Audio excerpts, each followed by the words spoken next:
Fala galera, aqui quem fala é o professor Edel, mais uma aula aí de geografia para vocês. Hoje nós vamos tratar de um tema muito importante aí para o Enem, que é a estrutura etária da população.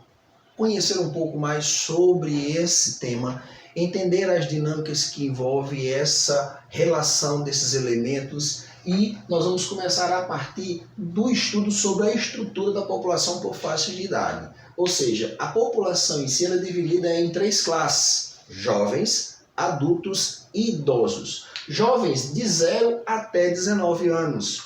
Os adultos são pessoas que têm de 20 a 59 anos. E os idosos são aqueles que possuem 60 anos ou mais, né? E aí nós vamos entender essa distribuição agora com base na pirâmide etária, que é uma das questões importantes que muito pega alunos aí na provinha do Enem, ok? Então vamos prestar atenção aqui bem direitinho. Olha só, aqui nós temos transição demográfica do Brasil.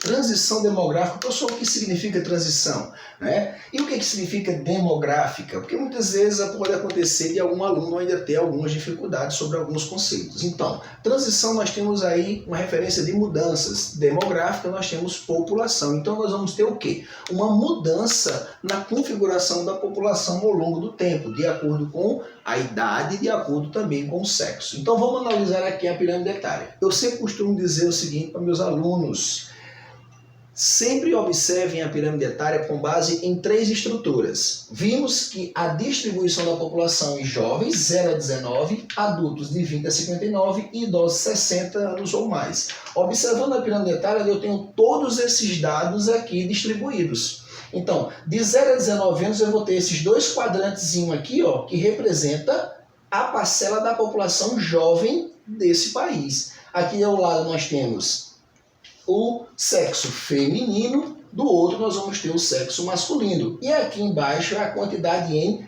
milhões, ok? Então vamos fazer uma leitura dessa imagem, dessa representação aqui pra gente, certo? Se eu observar essa imagem, eu já digo logo que ela é uma característica de um país subdesenvolvido. Por quê?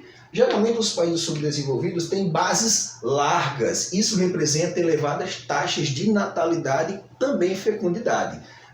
Então nós vamos ver que a base da pirâmide representa os jovens. O meio da pirâmide, nós chamamos também o corpo, representa os adultos. E a sua parte superior, que nós chamamos de topo, representa os idosos. Então, se eu observar aqui, o que predomina no período de 2000 com relação aos dados dessa pirâmide? Que a população desse país ela é predominantemente em maior número que de jovens, né? Então nós vamos ter aqui características que envolvem taxa de natalidade elevada, taxa de fecundidade elevada. Provavelmente, por se tratar de um país subdesenvolvido, nós vamos ver algumas questões ainda relacionadas a problemas sociais, porque nós temos uma baixa expectativa de vida. Então, um país que apresenta condições precárias diante da sociedade, problemas relacionados com as próprias condições sociais, isso dificulta muito a longevidade. Então, a pirâmide etária ela representa isso. Dando um pulo 18 anos depois, nós vamos ver aqui, no ano de 2018, uma estrutura de uma pirâmide etária totalmente diferente da de 2000. Nós vamos ver que houve uma mudança. Que mudanças foram essas? Nós vamos ver, primeiramente, uma redução da sua base. Consequentemente, nós vamos ter uma redução das taxas de natalidade. Isso tem muita influência também com a própria entrada da mulher no mercado de trabalho, certo? Onde nós tivemos aí uma redução do número de filhos por casal. E aí nós vamos ter ao longo do tempo uma elevação da população adulta.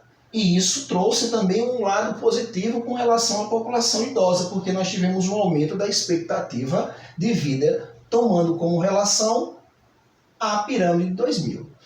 Então, o que nos demonstra? Que leitura eu posso fazer dessa imagem? Eu posso destacar que houve uma transição demográfica, uma redução das taxas de natalidade, uma predominância de uma população mais adulta e, consequentemente, também uma elevada expectativa de vida.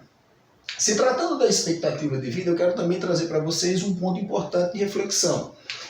A elevação da expectativa de vida de um país ela é um lado positivo, como também um lado negativo, né? Porque nós vamos ver aí as boas condições que o país oferece, os idosos estão vivendo mais, e isso também é um lado muito positivo diante dessas condições que o país demonstra. Mas, por outro lado, nós também temos a questão das previdências, porque o maior número de idosos, consequentemente, isso traz para o governo os maiores gastos. Nós estamos aí vivendo um período onde as discussões relacionadas à reforma da Previdência ela está diretamente sendo discutida aí justamente por causa dessa realidade que o país hoje se encontra. Então, pessoal, é importante que vocês lembrem desses detalhes, lembrem dessa relação importante que existe desses fatores que influenciam diretamente. E fazer a leitura da pirâmide não é nada difícil, é apenas observar a distribuição dela com base nesses três partes, base, meio e topo, e observar a distribuição da idade e do sexo. Analisando essas estruturas e fazendo comparação com outras, vocês vão responder qualquer questão de maneira muito fácil. Tranquilo?